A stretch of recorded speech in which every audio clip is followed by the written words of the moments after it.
Bonjour à tous. Alors, à la suite d'une demande, je vais vous présenter un petit peu la Big Shot. Je sais qu'il y en a beaucoup qui la connaissent déjà, donc c'est pour ceux qui la connaissent pas et qui aimeraient en savoir un petit peu plus. J'espère que je vais être relativement complète sur le sujet. Alors, tout d'abord, la Big Shot, donc c'est une machine de découpe et d'embossage à froid.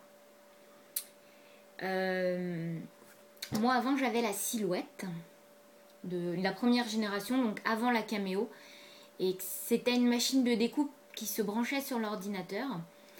Et je trouvais ça un petit peu compliqué à utiliser, ce qui fait qu'au final, je l'utilisais très peu. Donc je l'ai vendue et je me suis rabattue sur la Big Shot, qui est beaucoup plus simple d'utilisation. Donc voici la bête. Donc moi je l'ai acheté dans la boutique d'une amie. Maintenant vous pouvez la trouver sur internet. Les prix varient de 65 à 100 € à peu près pour la Big Shot. Elle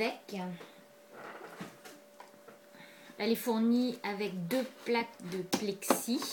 Les miennes sont un peu abîmées. Et une plateforme avec 2 rabats comme ça pour pouvoir utiliser beaucoup de dies différents. Donc voilà, donc elle est toute simple cette Big Shot, parce qu'elle marche comme un appareil pour écraser la pâte, pour faire les pâtes. C'est-à-dire qu'on tourne et il y a un rouleau qui écrase le papier avec le dies. Donc pour l'utiliser, il faut acheter en complément des dies. Donc par exemple ici des ronds, donc c'est en général en métal. Donc là c'est pour faire des ronds de différentes formes. Voilà. Et il existe beaucoup de dies différents. Comme par exemple ceci pour fabriquer des tags. Personnellement j'adore parce que les tags ça revient très cher. Et donc ça va du plus simple comme le rond au plus sophistiqué comme ce grand papillon par exemple. Donc je vais vous montrer comment l'utiliser. Donc il est vrai que si la Big Shot n'est pas très chère à l'achat, les dies ensuite c'est quand même relativement pas donné. Donc le tout c'est d'utiliser des dies basiques on va dire, que vous réutiliserez très facilement sur vos projets. Alors donc pour faire une découpe, donc vous avez besoin de votre dies en métal, un morceau de papier. Moi j'utilise du papier un peu épais. On pose la plateforme complètement fermée. On pose la première plaque. Voilà. On pose le papier. Moi je le fais dans ce sens là. Il y en a d'autres qui le font sûrement dans d'autres sens. Moi c'est comme ça que je le fais. Parce que j'aime bien voir à quel endroit je pose mon dies. Pouvoir découper où je veux. Donc voilà, je vais être obligée de tourner la machine pour avoir la manivelle de mon côté. Voilà, donc j'ai fait un sandwich avec les 2 plaques en plexiglas. Et ensuite, on tourne la manivelle.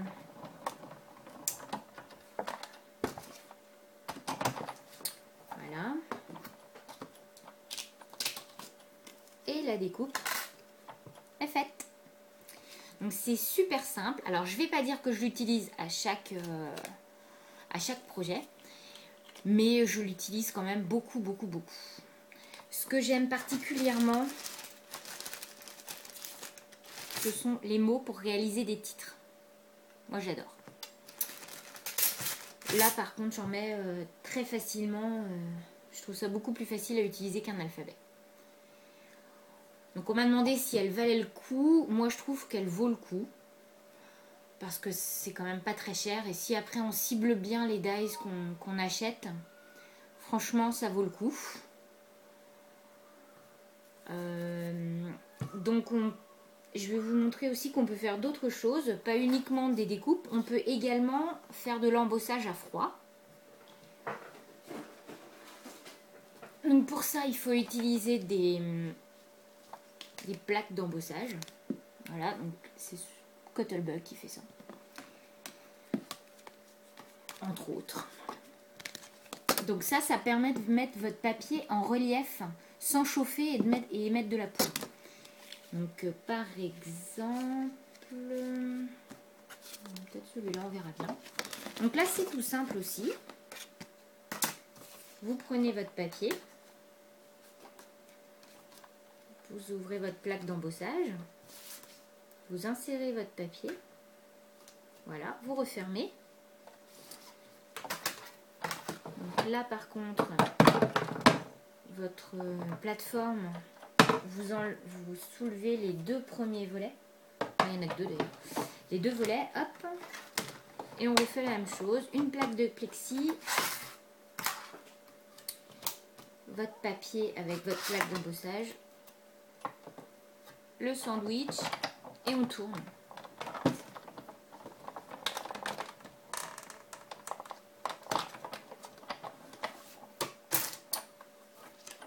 Et voilà.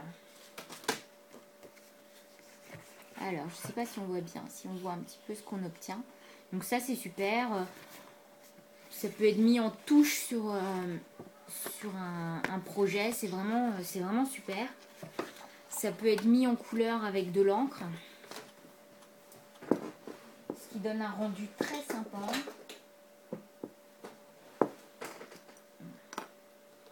Ça va mettre en couleur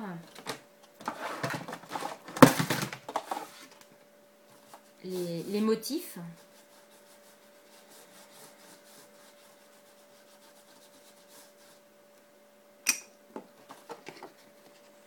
Voilà, comme ça. Donc c'est un rendu vraiment super. Donc voilà, donc un petit peu ce qu'on peut faire avec cette machine. Alors donc pour tout ce qui est accessoires à acheter, en général, donc comme je vous ai dit, ça c'est ce qui est vendu en base. Après, il y a certains dies qui nécessitent d'autres plateformes.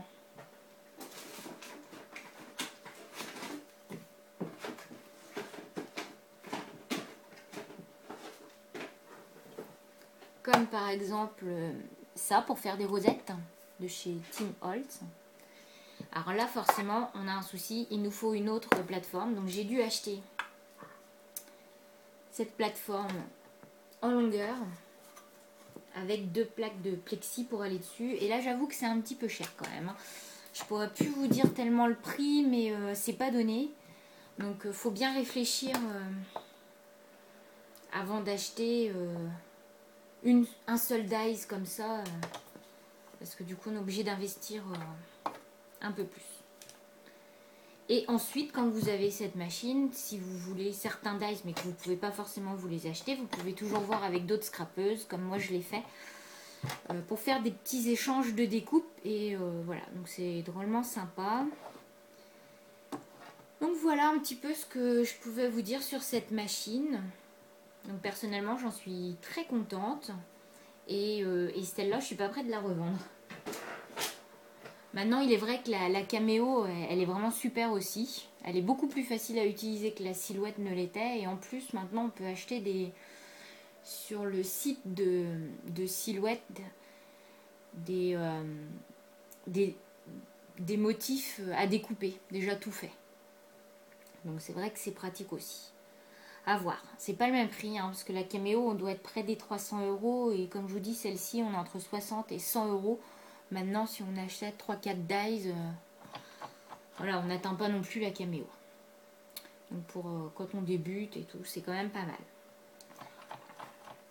Voilà. Donc si vous avez des questions à me poser, n'hésitez pas. Si vous voulez des vidéos particulières, n'hésitez pas non plus.